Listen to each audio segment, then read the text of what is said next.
lihat ada Cia. Ini Cia dari Buntok kah atau dari mana? On cam dong guys, supaya saya tahu teman-teman siapa, dari mana. Ada Messi juga. Oke, mungkin supaya kita nggak lama-lama juga, langsung aja saya di sini mau menyampaikan sesuai dengan tema yang diberikan ya teman-teman. Oh, ada Cia. Halo Cia.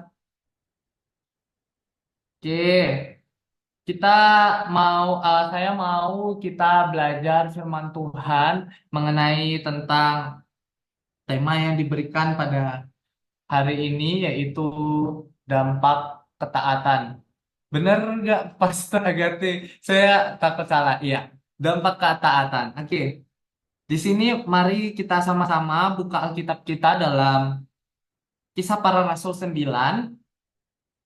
ayat 10 sampai yang ke-18.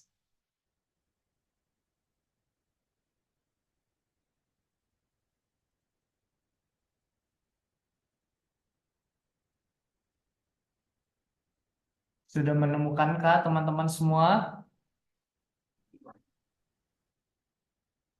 Kalau sudah menemukan, angkat jempolnya semua.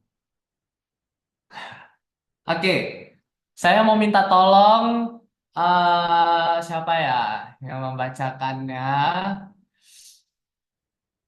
Cio, Cio,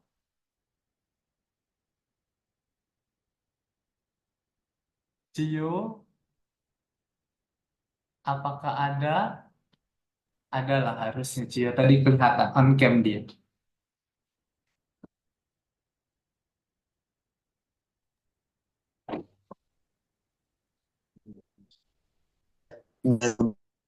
Dengar. Kisah Para Rasul 9 ayat 10 sampai dengan yang ke-18. Oke. Oke. Kisah Rasul ayat yang ke-9 pasal 9 ayat 10 sampai ke 18 berbunyi, di Damsik ada seorang murid Tuhan bernama Ananias. Firman Tuhan kepadanya dalam suatu penglihatan. Ananias, jawabnya, ini aku Tuhan. Ayat ke-11 firman Tuhan. Mari, pergilah ke jalan yang bernama Jalan Lurus, dan carilah di rumah Yudas seorang dari Tarsus yang bernama Saulus. Ia sekarang berdoa. Ayat ke-12. Dan dalam suatu penglihatan ia melihat bahwa seorang yang bernama Ananias masuk ke dalam dan menumpangkan tangannya ke atasnya, supaya ia dapat melihat lagi.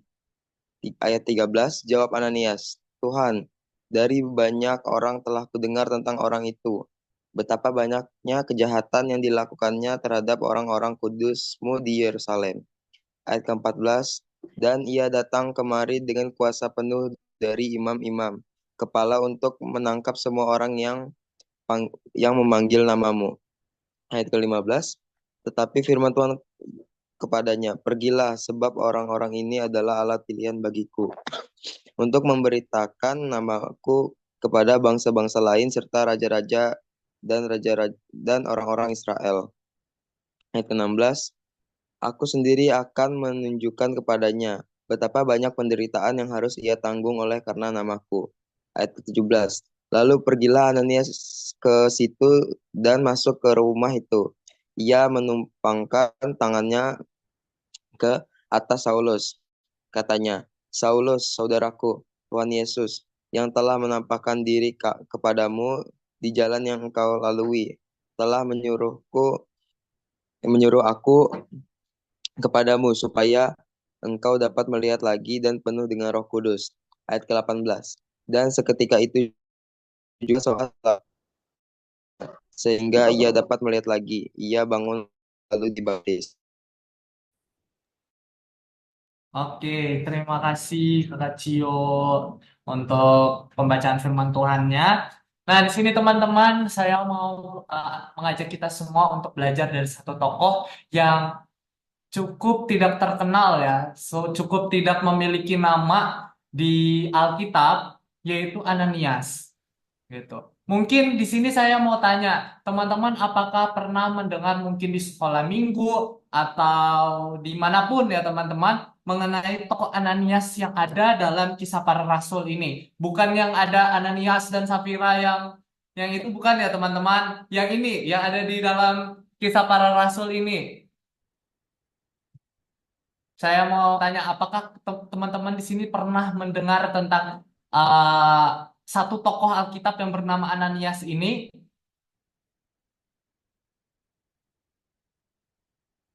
Kalau misalnya tidak ada, berikan respon, teman-teman.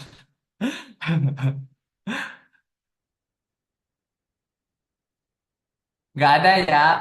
Saya, mungkin dari kebanyakan kita tidak sangat jarang mungkin untuk kita mendengarkan satu tokoh ini. Karena menurut saya satu tokoh ini ya nggak terlalu apa ya, nggak terlalu ada impactnya gitu loh teman-teman. Kayak cuman sekilas aja namanya cuman muncul di beberapa ayat doang kayak gitu. Tapi teman-teman dari satu tokoh ini dia mengubah dan bahkan membuat sejarah eh, akan munculnya satu tokoh di dalam Alkitab yang sampai tulisannya itu kita baca sekarang ini. Ada yang tahu siapa itu teman-teman tokohnya yang yang diubahkan oleh Ananias ini? Mungkin mau kakak mau tanya ke Sela.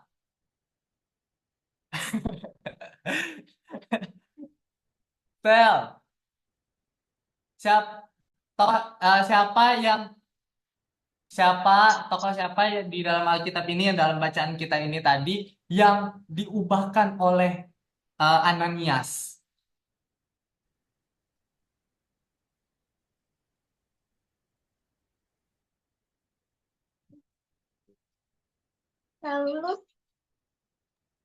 Ya, betul banget. Saulus. Saulus. Kalau mungkin lebih familiarnya kita dengar sekarang itu yaitu Paulus karena saat dia bertobat namanya berganti menjadi Paulus gitu teman-teman. Yang kita sekarang bisa baca ayat-ayat Alkitabnya, firman Tuhan tentang kehidupan dia dengan Tuhan yang bisa kita baca di kitab Perjanjian Baru itu kebanyakan semua hampir ditulis dengan Paulus. Tapi di sini ada satu hal yang menarik bagi saya yang bisa kita angkat dari cerita ini yaitu adalah ketaatan seorang Ananias, teman-teman.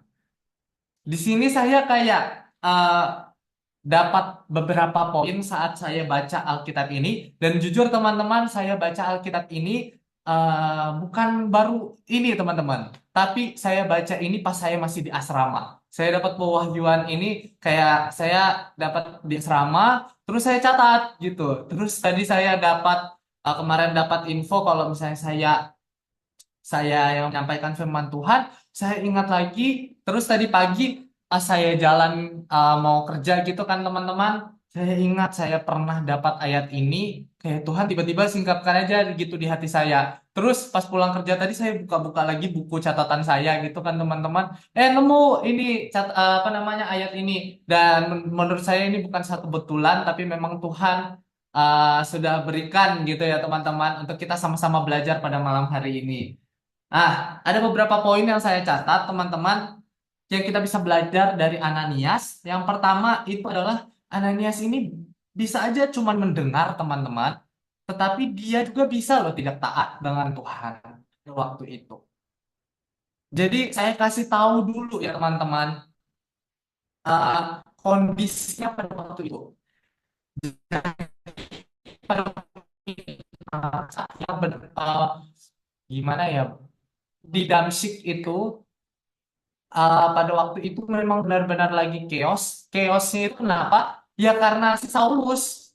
Karena si Saulus ini tiap ada orang yang mau datang kepada Tuhan, itu pasti dia siksa, dia bunuh, dia pokoknya dia nggak suka dengan anak-anak Tuhan pada waktu itu.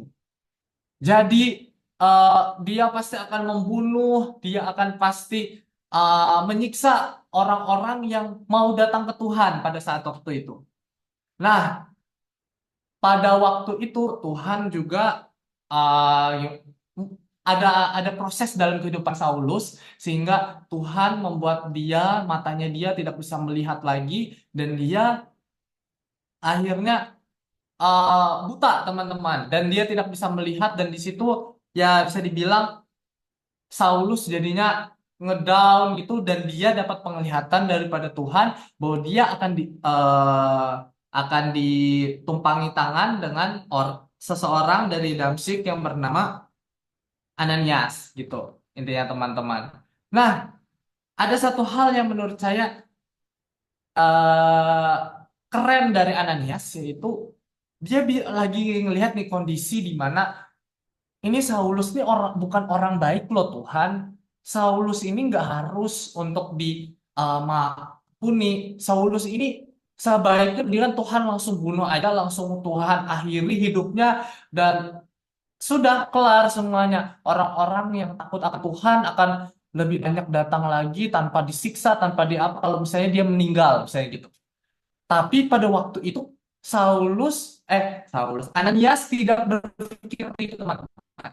Dia tetap ada bilang ke Tuhan kayak ngadu gitu ya Tuhan dari banyak orang yang telah ku dengar tentang orang ini betapa banyaknya kejahatan yang dilakukannya terhadap orang-orang kudusmu di Yerusalem dia tetap ada ngadu gitu ya teman-teman di ayatnya yang ke-13 itu dan ia datang kemari dengan kuasa penuh dari imam-imam kepala untuk menangkap semua orang yang memanggil namamu. Nah, memang si Saulus ini pada waktu itu ditugaskan memang teman-teman untuk menangkap orang-orang yang percaya kepada Tuhan gitu. Dan itu eh, si Ananias ini ngadu ke Tuhan kayak gitu, bilang ke Tuhan seperti itu. Tapi Tuhan Tuhan berkata lagi kepada Ananias, pergilah sebab orang ini adalah alat pilihan bagiku untuk memberitakan namaku kepada bangsa-bangsa lain serta raja-raja dan orang-orang Israel. Aku sendiri akan menunjukkan kepada betapa banyak penderitaan yang harus ia tanggung oleh karena namaku. Lalu yang dilakukan Ananias setelah itu teman-teman, dia taat kepada Tuhan. Dia taat kepada Tuhan. Lalu di ayat 17 dikatakan, lalu pergilah Ananias ke situ dan masuk rumah itu. Ia menumpangkan tangannya atas Saulus, katanya, Saulus saudaraku, Tuhan Yesus yang telah menampakkan diri kepadamu di jalan yang kau lalui, telah menyuruh aku kepadamu, supaya kau dapat melihat lagi dan penuh dengan Roh Kudus. Di sini menurut saya adalah suatu hal yang luar biasa ya teman-teman.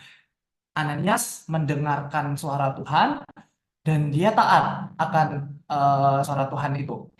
Dan eh, dia bisa berargumen, dia bisa berargumen apapun teman-teman. Dia bisa berargumen apapun Tuhan kayak Tuhan aku nggak mau ngapain aku memberkati aku menumpahkan tanganku untuk orang berdosa seperti dia yang harusnya ya nggak layak lah orang dia sudah ngebunuh banyak orang-orang kudus pada waktu itu ngapain aku tupangin tangan kepada dia bisa aja Ananias pada waktu itu berpikiran seperti itu tapi pada waktu itu dia memilih untuk percaya kepada Tuhan dan dia melakukan apa yang Tuhan suruh untuk dia menumpangkan tangan atas Saulus dan apa yang terjadi saat itu teman-teman dan ya setelah itu memang eh, kita nggak ada melihat lagi nama Ananias setelah itu. Kayak ya udah tenggelam aja kan teman-teman, nggak ada lagi kayak disebutkan di selanjutnya nama Ananias, kehidupannya Ananias gimana. Bahkan saya cari cek-cekan, saya searching tadi Ananias itu gimana sih dia siapa kayak gitu cuman kalau di Google itu kelihatan cuman Ananias dari Damsyik Ananias dari Damsyik dia menempatkan tangan kepada Saulus atau Paulus dan dia yang membaptis Saulus atau Paulus cuman sampai sebatas itu tidak ada yang lebih lagi saya dapat informasi mengenai dia mungkin kalau teman-teman atau pastor-pastor yang ada di sini punya dapat informasi lebih ya mungkin bisa kasih ke saya supaya kita sama-sama ngerti selanjutnya mungkin Ananias ini bagaimana gitu setelah dia menumpangkan tangan kepada Saulus ini. Tapi dari yang saya baca itu tidak ada kelanjutannya teman-teman. Namanya cuma habis sampai di situ. Tapi dampak dari apa ketaatan yang dia lakukan itu luar biasa besar teman-teman. Luar biasa besar karena dari dia taat, dia say yes kepada Tuhan dan dia melakukan apa yang Tuhan suruh atas dirinya.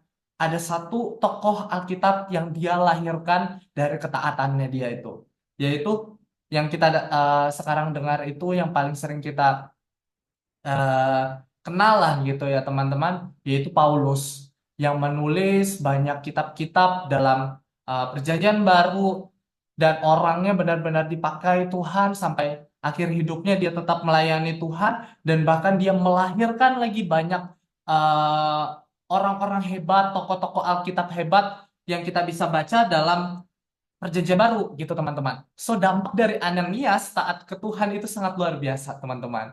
Jadi saya yakin dan percaya kalau dari setiap kita teman-teman di tempat ini, kalau Tuhan berkata apa dalam kehidupan kita, kita taat dengan apa yang Tuhan lakukan, pasti saya yakin dan percaya ada dampak besar dan melahirkan hal-hal yang luar biasa yang bisa kita rasakan. Mungkin saya sedikit kesaksian juga ya teman-teman. Ah, Tentang saya di pas waktu itu di asrama ya. Jadi ceritanya saya itu di asrama adalah orang yang bisa dibilang apa ya teman-teman. Kalau saya berteman itu berteman dengan orang yang baik-baik aja gitu. Yang nggak baik itu saya jarang mau berteman dengan mereka. Biasanya gitu. Nah, pada satu ketika saya itu nggak kalau saya nggak dengan orang ya teman-teman bahkan sebelah-sebelahan gitu aja saya bisa nggak tegur-teguran gitu teman-teman jadi kita tuh punya circle sendiri gitu ya teman-teman di asrama jadi pada waktu itu saya sangat tidak bersit untuk bisa saya dekat dengan orang ada salah satu teman saya di asrama itu saya sangat-sangat tidak terbersit untuk saya bisa dekat dengan dia jadi sedikit cerita ya teman-teman. Saya kan kalau saya pulang magang itu biasanya jam 9 malam.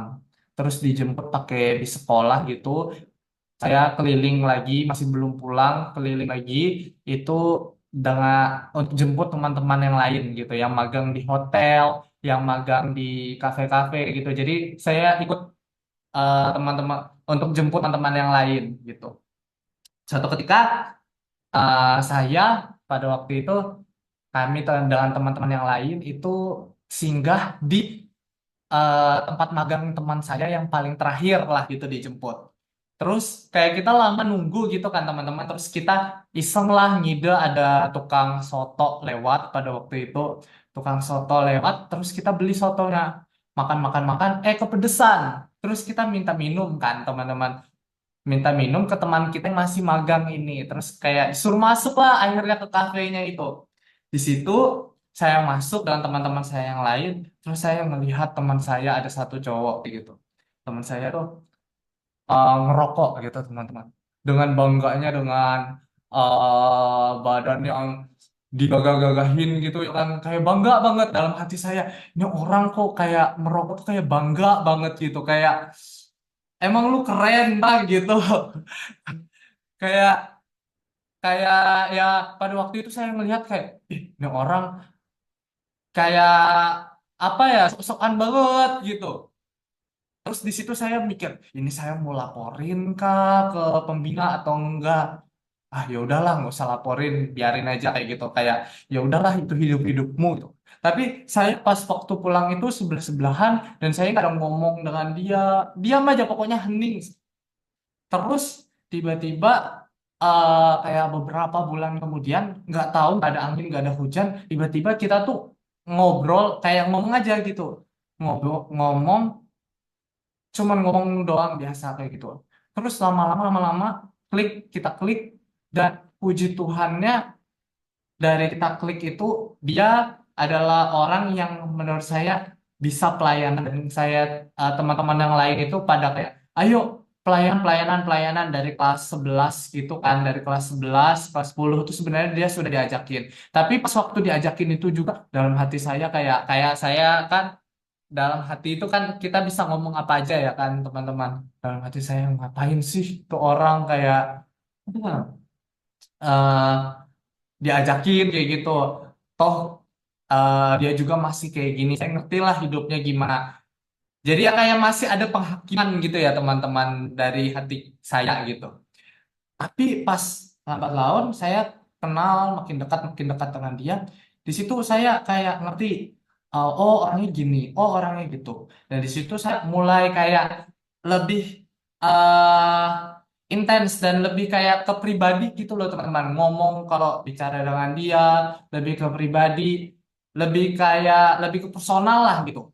Dan sampai di titik yang kayak saya ngomong kayak kamu harus bisa lepas dari rokokmu pokoknya gitu. Jadi kalau misalnya dia dengan saya, dia pasti nggak mau dan dia nggak bakalan kasih lift kalau dia ngerokok. Tapi dia bilang ya ini berusaha pelan-pelan tim kayak gitu. Oke kayak gitu. Dan saya melihat progres dalam kehidupannya dia tuh luar biasa gitu teman-teman. Setelah saya ngomong banyak komunikasi dan banyak kayak interaksi dengan dia, terus saya sharing dengan dia gitu.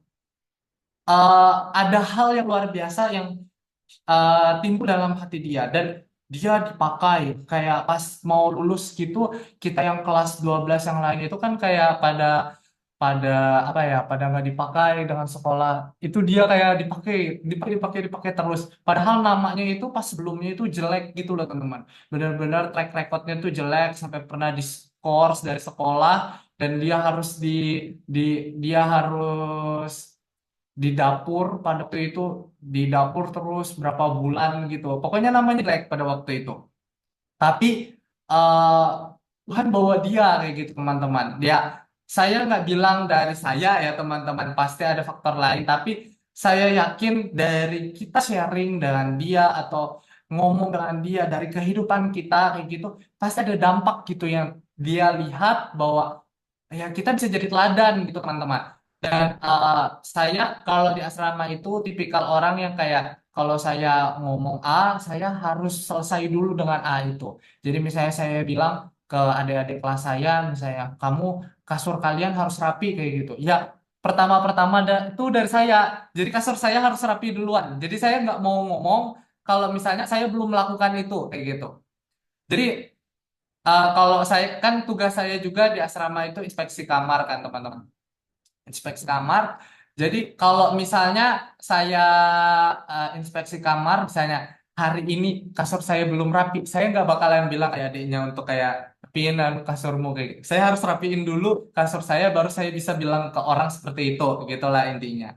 Jadi saya tipikal orang kayak gitu. Nah, saya yakin dari mungkin kehidupan kita hal-hal kecil yang kita lakukan pasti akan berdampak besar untuk orang lain. Dan saya lihat sekarang teman saya ini dia pelayanan terus gitu. Bahkan dia masih intens kayak gitu teman-teman untuk kayak ke sekolah saya dulu, kayak pelayanan di sana masih sering kayak gitu saya lihat. Bahkan minggu kemarin saya lihat dia masih datang ke sekolah saya, terus dia masih ikut pelayanan di sana gitu, masih masih intens gitu, dan saya senang ngelihat itu kayak uh, tidak disangka-sangka, tidak diduga dari yang awalnya saya kira tuh orang gak bakalan deh kayaknya bisa ketemu Tuhan, uh, bisa pokoknya dia bisa dipakai Tuhan itu kayak hal yang mustahil gitu. Tapi dari kita mulai mau buka hati teman-teman, dari kita mau kayak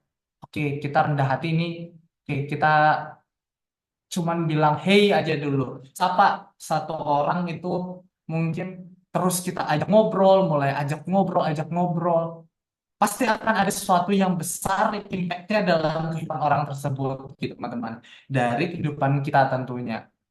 Jadi mulai aja sekarang teman-teman. Kalau Tuhan katakan apa dalam kehidupan teman-teman, yuk taat gitu. Agar kita tuh bisa melahirkan orang-orang yang luar biasa selanjutnya gitu teman-teman. Seperti Anias, dia bisa melahirkan sosok seorang tokoh Alkitab yang luar biasa yaitu Paulus. Saya yakin juga teman-teman di tempat di Zoom ini pastinya nanti akan banyak melahirkan orang-orang yang luar biasa dari mungkin binaan teman-teman atau dari teman-teman sharing kehidupan teman-teman dengan mereka. Pasti teman-teman akan memiliki orang-orang yang luar biasa yang hidup dari kehidupan teman-teman, yang terberkati dari kehidupan teman-teman. Itu sih teman-teman yang mungkin saya bisa sharingkan pada malam hari ini. Mungkin saya mau kasih kesempatan wadah untuk teman-teman semua mungkin mau sharing ada topiknya pas lagi pas nih juga pernah mengalami hal yang sama atau saya pengen seperti Ananias ya kita kita sharing ya teman-teman jadi sama-sama belajar malam hari ini jadi ya saya pengen teman-teman juga ada interaksi gitu kita pada malam hari ini bagaimana teman-teman apa ya menghidupi poin ini dampak ketaatan gitu teman-teman dipersilakan mungkin teman-teman ada yang mau menyampaikan